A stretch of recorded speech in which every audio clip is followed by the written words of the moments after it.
안녕하세요. 힘들 때마다 어릴 때 추억을 꺼내 먹으며 마음을 달래는 중년의 아저씨입니다. 저에게 절대로 잊을 수 없는 제 의사 인생에서 손꼽을 만큼 너무나도 특별한 순간을 여러분께 이야기하고 싶어서 사연을 적어보게 되었습니다. 글솜씨는 없지만 진솔하게 담담하게 써볼게요. 전 어릴 때 무척 힘들었어요. 제가 58년생 개띠였거든요. 먹고 사는 것도 힘들어서 미군이 주는 옥수수 가루에 물 타서 겨우 허기를 채우고 밭에 자란 밀을 쓱 뜯어서 질겅질겅 껌처럼 씹으며 그걸로 하루를 버티기도 했죠. 얼굴도 못생기고 키도 작은 저는 학교에서 항상 괴롭힘을 당했답니다. 남자치고는 작은 키, 그리고 넙대대한 얼굴은 놀림감이 되기 딱 좋았지요. 아직도 저는 광어를 못 먹어요. 애들이 항상 저보고 넙치나 광어를 닮았다고 놀려서요. 그때는 왜 그렇게 학교 가기가 싫었던지 아침만 되면 이불을 뒤집어 쓰고 학교를 가지 않겠다고 떼를 쓰는 바람에 가족들은 저 때문에 속을 썩혔죠. 그런 저에게 희망이 생긴 것은 바로 수진이가 학교에 전학을 오고 나서부터였습니다. 반에서 소위 잘 나가는 애들은 다른 반 애들이랑 친하게 지냈거든요. 옆반 애가 저희 반 문을 팍 열면서 야, 지금 교무실에 엄청 이쁜 애 전화 갔다? 대박이야. 서울에서 왔대. 가방 나이키 메고 있던데? 신발도. 시골 촌뜨기 마을에 서울에서 여자가 전화 왔다는 소문이 돌자마자 학교는 난리가 났습니다. 게다가 얼굴도 이쁘다고 하니 남자애들은 의자를 박차고 복도로 뛰어갔지요. 얼마 뒤 우르르 남자애들과 여자애들이 저희 반 앞에 지나가더라고요. 선생님은 얘들아 반에 들어가. 시끄러워. 쉬는 시간 끝났어. 빨리. 쉬는 시간이 종료되었다는 종이 울리고 교실 앞문이 열렸습니다. 드르르륵. 전학생은 저희 반에 배정이 되었어요. 너네들 왜 이렇게 성격이 급해 정말? 교무실 앞이 시끄러워서 살 수가 있나? 됐고, 우리 반의 전학은 수진이라고 해. 서울에서 왔고 너네들이 잘해줘라. 알겠니? 우와, 이쁘다. 이쁘다. 엄청 이뻤답니다. 올리비아 하세? 그런 외국 배우를 닮았었어요. 담임 선생님은 전학생을 어디에 앉힐지 고민을 하다가 맨 뒷자리에 짝꿍이 없는 제 옆으로 보내시더라고요. 반 애들은 전학생이 제 옆에 앉으니 우우 거리면서 비난하는 목소리를 냈습니다. 조용히 해. 진모야, 네가 전학생한테 학교 이것저것 좀 알려줘라. 알겠니? 수업이 끝나고 쉬는 시간이 되자마자 전교생들이 전학생 옆으로 와서 얼굴을 쳐다보고 질문 공세를 했습니다. 학교 대표 왕따였던 저는 그 상황이 부담스러워서 자리를 피했죠. 수업이 시작한 후 자리에 앉은 저는 멍한 표정으로 칠판을 바라보았습니다. 그때 누군가 제 옆구리를 툭툭 치더라고요. 전학생이었습니다. 그 애가 건넨 쪽지에 안녕, 인사가 늦었네 라고 적혀 있었죠. 안녕, 반가워. 너 인기 많더라. 전화 갔으니까 다들 궁금한가 봐. 우리 친하게 지내자. 짝꿍 사이잖아. 그때부터 저는 전학생과 친하게 지냈습니다. 애들이 욕하고 난리도 아니었어요. 야, 저 넙치놈은 지가 뭔데 전학생이랑 친하게 지내? 그러게 말이야, 재수없어. 결국 저는 반 애들한테 찍혔고 극심한 괴롭힘을 당했어요. 쉬는 시간에 책상에 엎드려 누워있으면 제 뒤통수를 치거나 몸을 발로 차기도 했죠. 아파서 비명을 지르면 니는 소리 지를 자격도 없다고 하며 반 일진들은 그렇게 절 못살게 굴었답니다. 인기가 많은 전학생은 다른 반에 불려가서 친구를 사귀었고 학교 인기 짱이 되었어요. 얼굴도 이쁘고 옷 입는 것도 브랜드 옷에 부자라고 소문이 났죠. 게다가 서울에서 전학 왔으니까요. 그러다 전학생이 제가 학교에서 괴롭힘 당하는 것을 알게 되었어요. 하루는 갑자기 책상을 팍 치고 일어나 반에서 소리를 지르는 겁니다. 야, 양수찬, 김병래, 김덕철, 니네가 뭔데 내 짝꿍 괴롭혀? 얘가 뭘 잘못했는데? 얘도 내 친구야. 너네 앞으로 내 짝꿍 괴롭히면 나도 가만히 안 있을 거야. 선생님한테 다 말할 거고, 알겠어? 반이 싸 조용해졌습니다. 학교 인기짱이 화를 내니 남자애들도 아무 말도 못했고 멋쩍게 웃음을 지어 보이더라고요. 저는 그 이후로 괴롭힘을 당하지 않았습니다. 그리고 전 그때 그 전학생한테 반했어요. 이렇게 멋지고 당찬 애가 세상에 있다니 하면서요. 어찌 보면 왕따라는 지옥 속에서 절 구해준 여자였죠. 아침에 학교 가기 싫어서 이불을 뒤집어 쓰고 자는 척하던 제가 제일 일찍 일어나 세수를 하고 학교 갈 준비를 하는 모습을 본 엄마는 너 웬일이니? 라며 신기해하셨습니다. 전학생 덕분에 저는 친구들을 사귈 수 있었고 함께 놀면서 자연스럽게 학교에서 인기가 많아졌어요.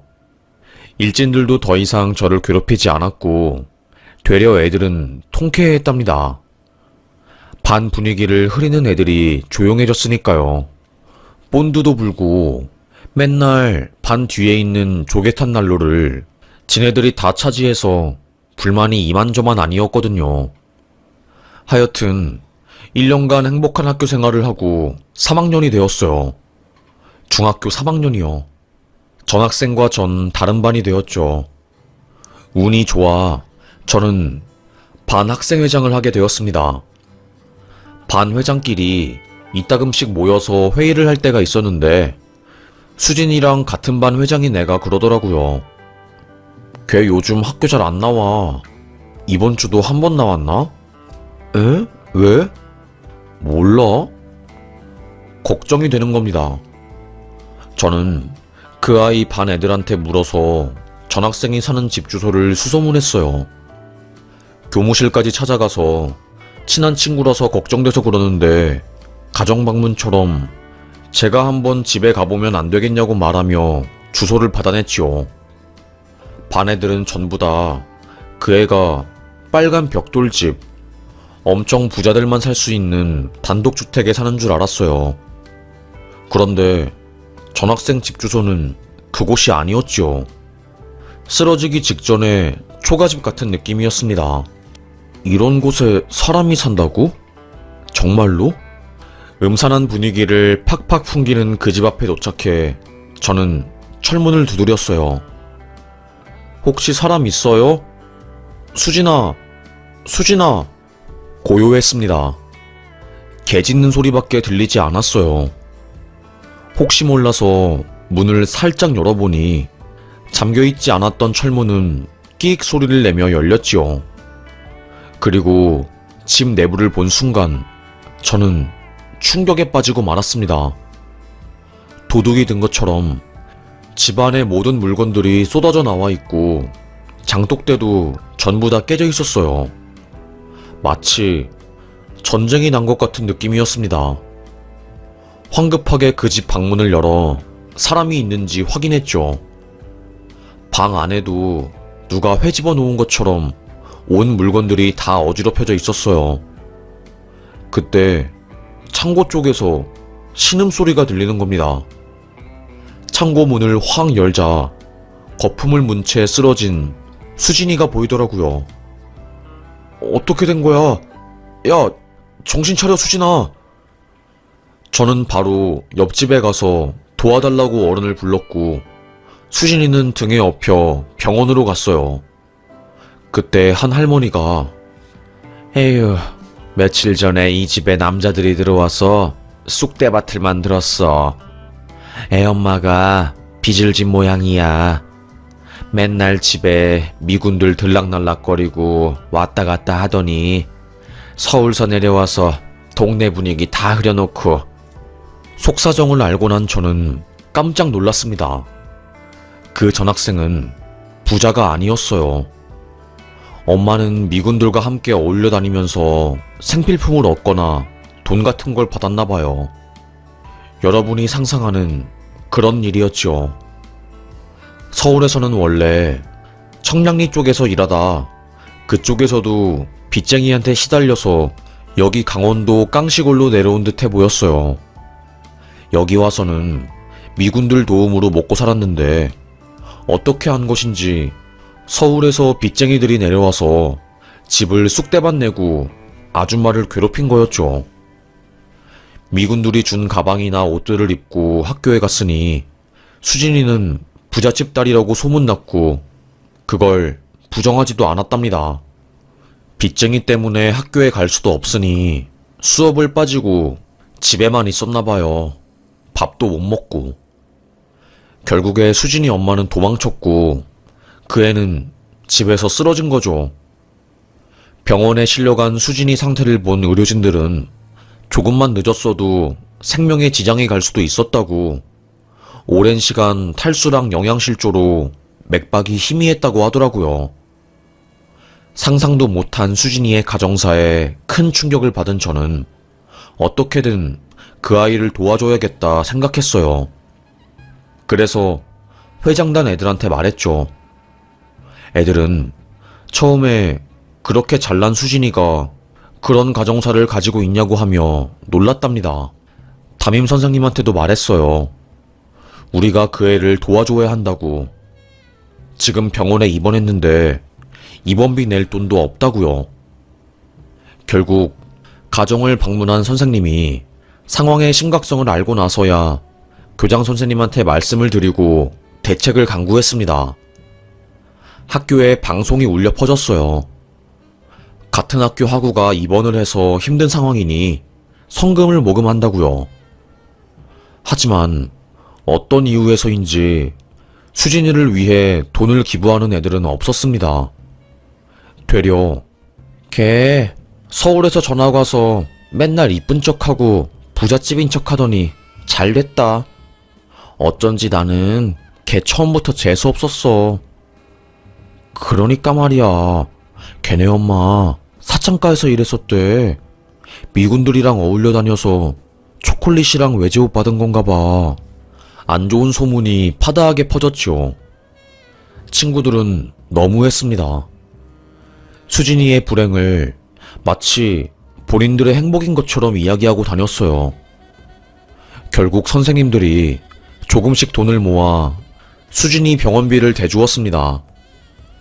몸을 회복한 그녀는 학교에 다시 나왔지요. 그런데 반응은 싸늘했어요. 학교 애들 전체가 수진이의 몰골을 보러 왔고 대놓고 앞에서 욕을 하거나 거짓말쟁이 혹은 술집 여자 딸이라고 손가락질했어요. 참다 못한 제가 너네들 지금 뭐 하는 거냐고 소리를 질렀죠. 그날 저는 걱정되는 마음에 수진이를 집까지 데려다 줬어요.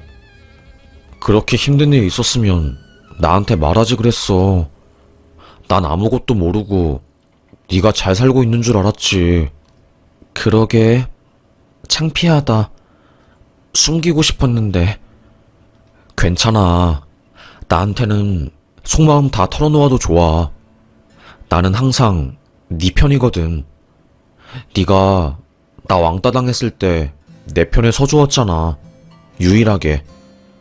나도 이제는 널 도와주고 싶어. 앞으로는 학교에 잘 나오기로 약속을 했고 저희는 헤어졌지요. 다음날 수진이가 극단적인 선택을 했다는 소식이 들려왔어요. 뭐라고? 수진이가? 그렇다니까. 어젯밤에 걔가 연탄이었나? 하여튼 불 피우고 잠들었다가 동네 사람이 발견해서 병원 실려가고 난리도 아니었대. 그 말을 들은 저는 학교 끝나기도 전에 뛰쳐나가 병원으로 달려갔어요. 다행히 목숨은 건졌지만 위독한 상황이었죠. 산소호흡기에 간신히 의존해서 숨을 내뱉는 걸 보니 아찔했습니다. 학교에서 자신의 가정사가 소문나고 왕따를 당하니 극단적 선택을 한 거죠. 며칠이 지나 의식이 돌아온 수진이는 그 뒤로 일주일 더 입원을 했다가 퇴원했습니다. 그날 학교에 한 아저씨 손을 잡고 그 애가 들어왔어요. 책상에 있던 짐을 다 챙긴 채 교무실로 가서 담임 선생님이랑 이야기를 하다가 학교 밖을 나서려고 하더라고요. 자퇴를 하고 서울로 올라간다는 이야기였어요. 수진이 친척분이 그 애를 돌봐주겠다고 약속한 거죠. 저는 미친 듯이 달려가서 수진이의 팔목을 잡았습니다. 야, 너 서울에 가는 거야? 아무런 삶의 의욕도 없이 대답을 하는 수진이의 얼굴을 보니 마음이 아팠습니다. 미안해. 내가 네 옆에서 너 잘 챙기고 그랬어야 하는데. 저는 팔목에 있던 할머니가 주신 묵주 팔찌를 빼서 수진이의 팔목에 걸었어요. 이거 우리 할머니가 돌아가시기 전에 나한테 준 선물이야. 이 팔찌 행운의 팔찌라고 그랬어. 그래서 나를 지켜주는 팔찌라고 했는데 이제 나는 필요 없어. 너 가져. 이 팔찌가 너를 지켜줄 거야. 눈시울을 붉힌 그녀는 고개를 툭 떨군 채 아무 말도 못하다가 책가방을 뒤지더니 실팔찌를 하나 꺼내는 겁니다. 오색 실로 짜여진 팔찌였어요. 2학년 때 학교에서 체험활동할 때 반 애들이랑 다 같이 만든 거였거든요. 이건 내 선물이야. 나 도와줘서 고마워. 수진아, 빨리 가자. 민기적 거리지 말고 빨리. 시간 없다. 수진이의 친척이 발걸음을 재촉했고 그렇게 저와 수진이는 헤어지게 되었답니다. 한동안 학교도 어수선했어요. 마음을 추스르고 서울 간 수진이는 잘 살고 있을 거라 생각했습니다. 저는 공부에 정진했어요.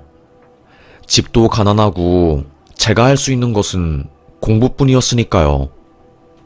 다행히 어릴 때부터 공부머리는 좀 있어서 성적이 잘 나왔답니다. 중학교를 수석으로 졸업했죠. 그 당시에는 고등학교를 시험 봐서 가야 했거든요. 고등학교 시험에서도 성적이 곧잘 나와 강원도 깡시골이 아닌 시내에 있는 고등학교에 진학했고 3년 내내 전교 1, 2등을 놓치지 않았죠. 모두의 바람대로 의사가 되었답니다. 충북에 있는 한 의대에 진학했죠. 학교 생활은 재미없었어요. 죽기 살기로 유급되지 않으려고 공부를 하다 보니 젊은 시절 추억이 하나도 없더라고요. 그리고 외모에 콤플렉스가 있어서 그런지 사람들에게 쉽사리 다가가지 못했습니다. 그러면 그럴수록 수진이가 더 생각났어요. 왕따 당하던 저의 옆에서 제 편이 되어준 최초의 친구였으니까요. 바보처럼 어린 시절 행복한 기억 속에서 살며 수진이가 준 팔찌를 매일 끼고 다녔답니다. 다행히 응급의학과 전문의가 된 이후로 선자리가 몇 번 들어오게 되었지요. 결혼도 했답니다. 그런데 여러분도 아시잖아요. 살만하면 고통스럽고 힘든 일이 튀어나오고 저도 그랬죠. 결혼하고 이제 꽃길만 걸을 줄 알았는데 신혼 2년 차에 알게 된 와이프의 외도. 응급의학과 전문의를 하면서 쉴 새 없이 집을 비우니 1년간 아내의 외도를 모르고 살았답니다. 당직 순번이 바뀌어 와이프에게 말하지 않고 집에 들어가니 안방에 뒹굴고 있었던 의대 후배 김종길과 내 아내. 그때 정신을 잃고 둘을 미친 듯이 팼지요. 나보다 훨씬 모든 면에서 뛰어난 김종길. 그놈이 아내와 뒹굴고 있으니 비참했습니다. 이혼 도장을 찍었어요. 신혼생활을 한 충북에서 더 이상 살고 싶지 않았습니다. 그래서 서울로 도망치듯이 올라간 것 같아요. 일자리도 많아서 좋긴 하지만 새로운 지역에서 모든 것을 잊고 다시 시작하고 싶더라고요. 그렇게 10년 동안 정말로 일만 하면서 살았던 것 같아요. 병원 앞에 방을 잡았는데 한 달에 한 번도 안 들어가니까 전기공사에서 전화가 올 정도였죠. 사람 사는 곳 맞냐고, 어떻게 전기세가 이렇게 안 나오냐고요. 결국엔 집 재계약도 안 하고 병원 숙직실에서 자면서 살았지요. 사람들은 독하다고, 어떻게 일에 인생을 바치냐고 신기해했지만 살기 위해 그랬던걸요. 일이라도 해야 아픔이 잊혀지니요. 40살 중반이었을 거예요. 병원에서도 한 자리 차지하고 나름 저만의 영역을 구축하고 이제는 외로움이 익숙해질 때쯤 제 인생이 흔들리는 그런 엄청난 사건이 터지게 되었답니다. 새벽에 응급실에 사람이 실려왔죠. 잠깐 쪽잠을 자고 있는 저를 간호사가 급하게 깨우더라고요. 저산소 치료 받아야 하는 환자가 실려왔대요. 극단적 선택 시도한 건가? 번개탄으로? 슬리퍼를 신고 응급실에 달려가니 저랑 나이가 비슷해 보이는 여자가 입에 거품을 물고 있더라고요. 히스토리한 것을 보니 작은 쪽방에서 문을 닫고 연탄을 피운 모양이더라고요. 바로 산소치료 들어가고 상태를 살펴봤더니 그리 심하지 않았습니다. 살기 힘들어도 살아야지. 나 같은 사람도 사는데. 그런데 자세히 얼굴을 보니 어딘가 익숙한 겁니다. 잠깐만, 환자 이름이 뭐라고? 네? 강수진 씨요. 그리고 응급구조사가 챙긴 환자의 개인 옷들을 보니 그 지퍼백 안에 팔찌가 있는 겁니다. 제가 20여 년 전에 서울로 올라가는 수진이에게 건네준 묵주 팔찌였어요. 네, 제 앞에 실려온 그녀는 왕따당했던 저를 살려준 그 전학생이었던 겁니다. 서울 가서 잘 사는 줄 알았는데 그간 인생에서 힘든 일이 많았었나 봐요. 3일 정도 지났을 때 그녀는 정신을 차렸어요. 다른 당직 의사가 3일간 그녀 옆을 지키며 돌보았지요. 다시 제 차례가 돌아왔을 때 의식이 돌아온 그녀에게 말을 걸었습니다. 나야, 나 진모. 너 어림이 마을에 살았던 제일중학교 나온 58년생 수진이 맞지? 저를 알아본 수진이는 고개를 팍 돌리더니 모른 척을 하더라고요. 너 많이 힘들었구나. 그간 무슨 일이 있었던 거야? 일단 몸 추스르는 데 집중하고 치료 잘 받자. 퇴원하는 날이 왔을 때 저는 명함을 건넸습니다. 밖에서 한번 만나자고요. 얼마 뒤 연락이 왔고 저희 둘은 카페에서 만났어요. 난 왜 맨날 죽으려고 할 때마다 너한테 딱 걸리니? 20여 년 전에도 그렇고 나이 반백을 바라보는 나이에도 또 그러네.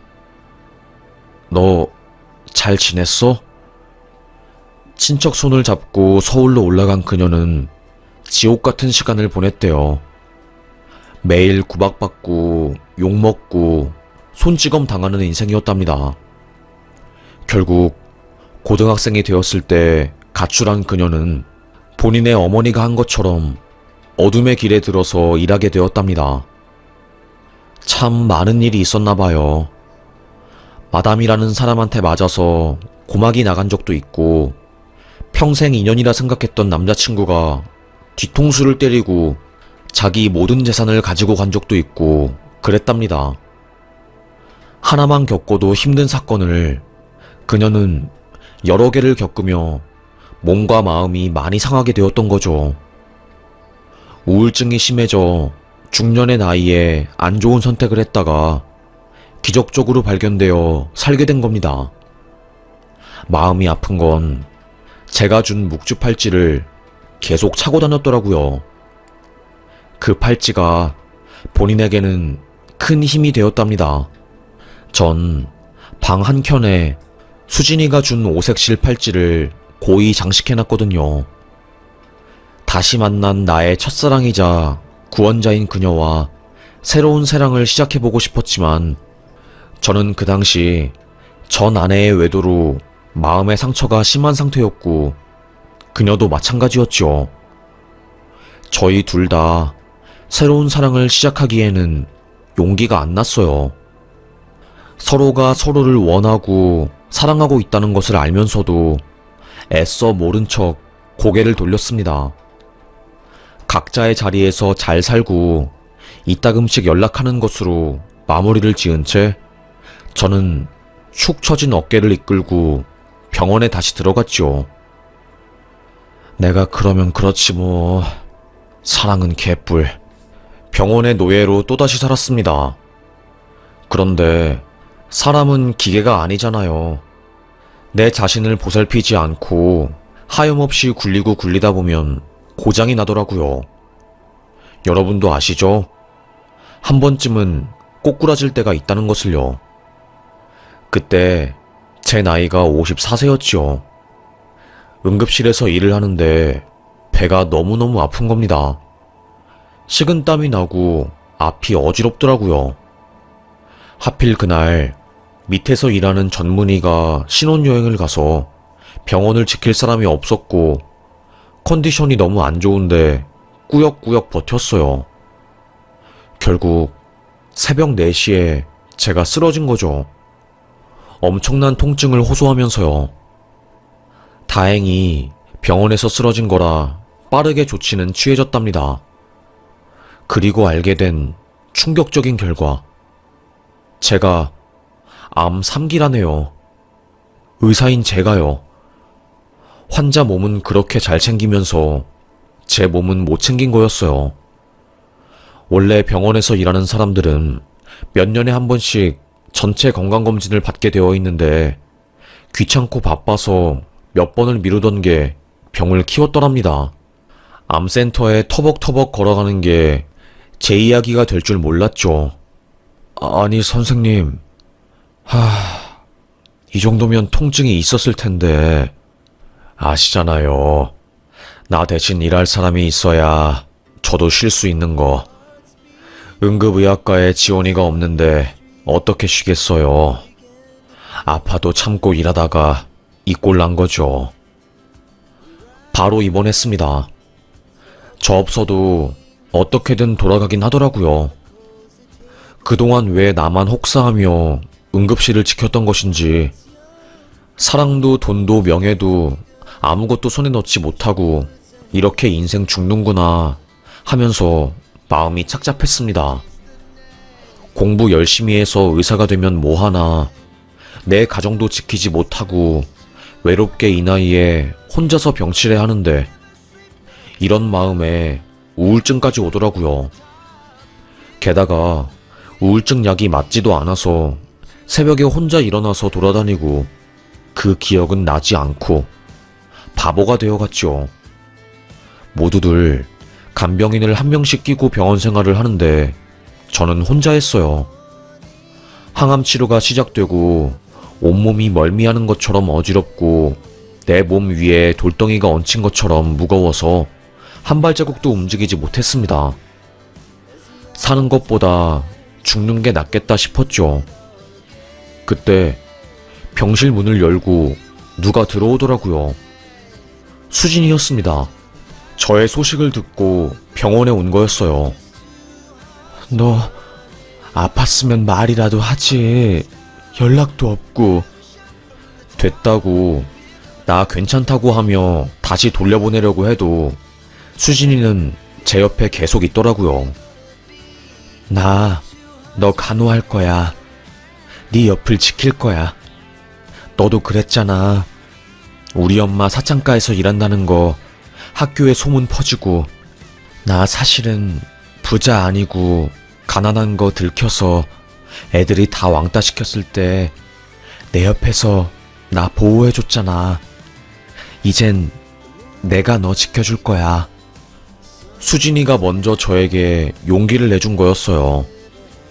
마음을 표현한 거고 저의 힘들고 너무나도 고독한 항암 치료 과정을 옆에서 묵묵히 도와주었답니다. 화장실도 같이 가지고 너무 힘들어 마음이 지칠 때면 병원 옥상에서 함께 손을 잡고 산책을 했죠. 반백살의 나이에도 가슴이 설레고 뛸 수 있다는 것을 처음 알았습니다. 진짜 사랑을 찾은 것 같았어요. 저는 총 3년간의 암투병을 했어요. 생존율이 50%였고 예후가 안 좋으면 저는 죽어도 이상하지 않은 그런 상황이었죠. 그런데 사랑의 힘은 대단하더라고요.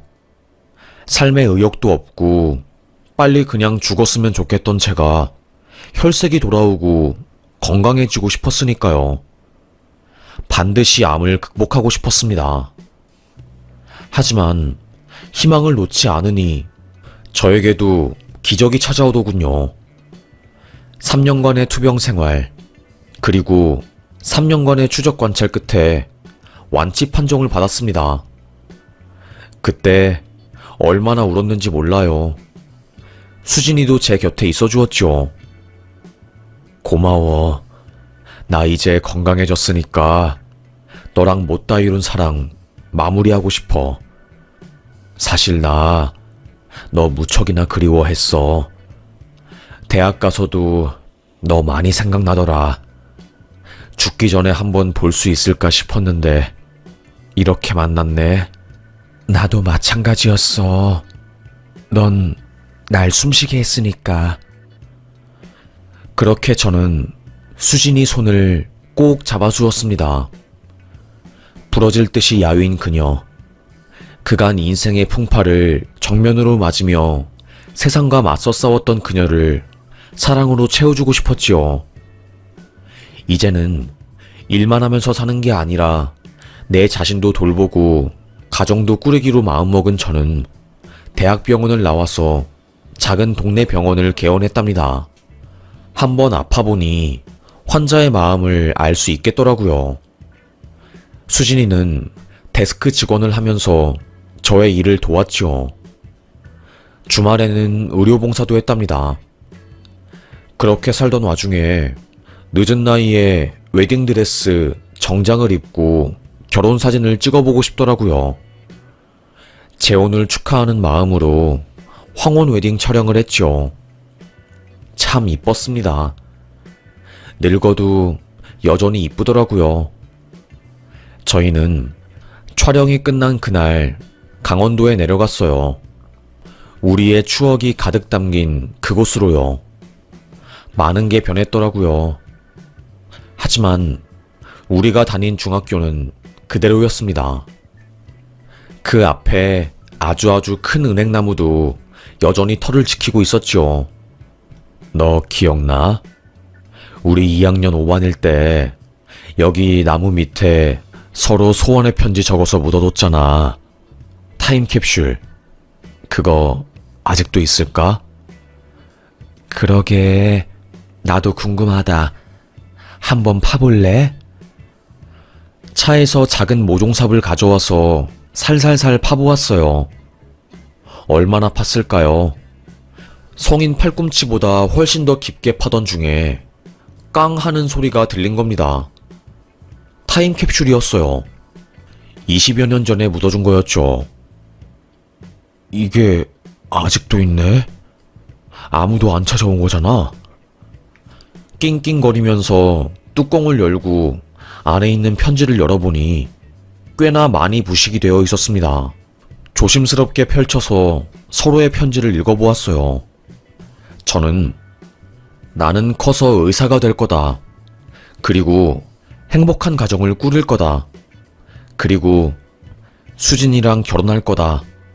라고 썼더라고요. 수진이는 나는 커서 뭐가 될지 모르겠다. 일단 행복하고 싶다. 그리고 결혼도 하고 싶다. 좋은 남편 만나서. 저희는 그 편지를 보고 한참 동안 웃었습니다.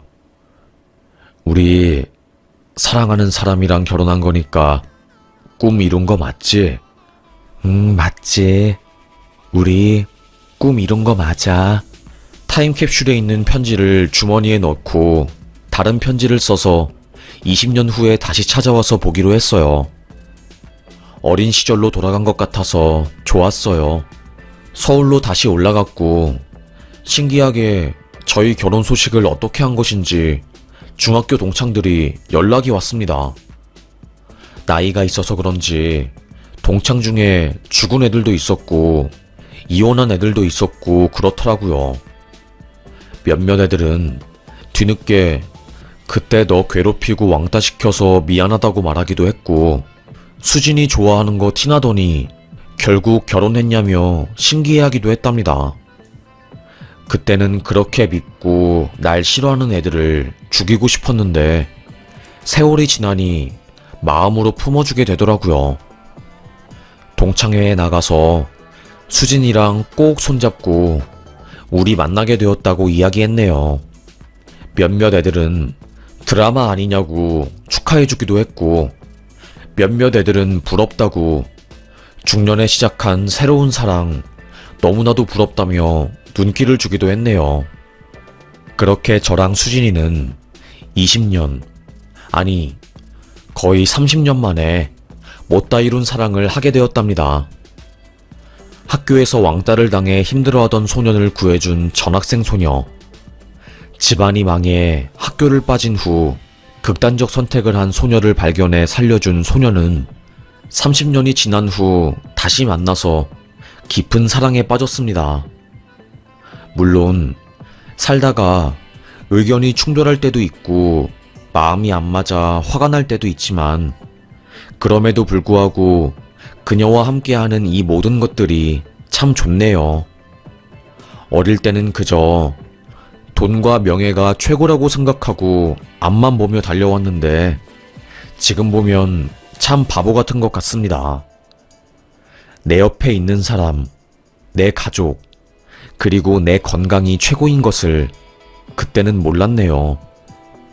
지나고 나서야 사랑이 사랑인 것을 알게 되고 젊음이 지나고 나서야 얼마나 젊음이 아름답고 소중한 것인지 알게 되니까요.